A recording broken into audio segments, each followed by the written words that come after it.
So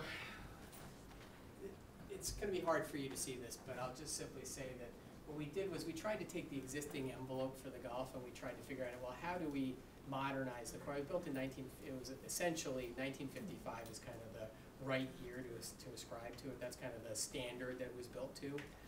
And back then, a 6,500-yard course was considered a very challenging course. That's not the case anymore, right? 7,200 yards is what you really need to be in order to have a true championship course.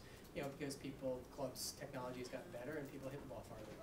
So we've had to figure out a way to lay out the holes in order to achieve that additional length. And we've also had to do things, you know, mindful of water features and other things that are on the property, not wanting to change some stuff, optimizing things. So some of the holes are in their original location, many of them are flipped, and some of them are completely new. And this is the first pass. We actually have a call tomorrow to go over comment. This is literally the first draft that came out of Fazio. They spent 2 days on site doing reconnaissance, and then then went back to their shop and had 50 questions a day. It seemed mostly for Eric Atkins, who used to work at the hotel and play the golf course. I mean, I have never played it, so from a playability perspective, so a ton of work has gone into this first draft.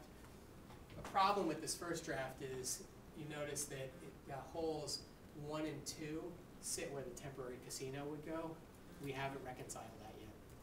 We have to do something so that we have 18 holes when the temporary casino is up and running, and I don't know what that solution is. We have plenty of property down here to do it, and in this area here. But that's going to be the next draft, and obviously in the next update we'll share that with people.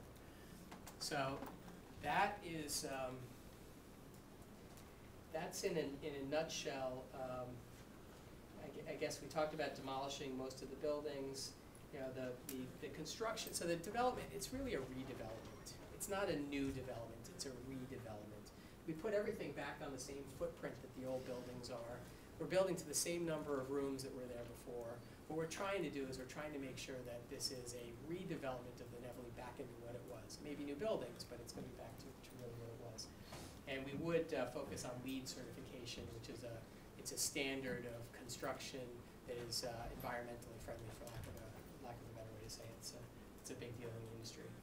So I guess with that I'll open it up to questions. I mean, this is the job creation, the economic impact of all this stuff is now the subject of study. Now that we have something to be able to give to our consultants and our economic reporting people.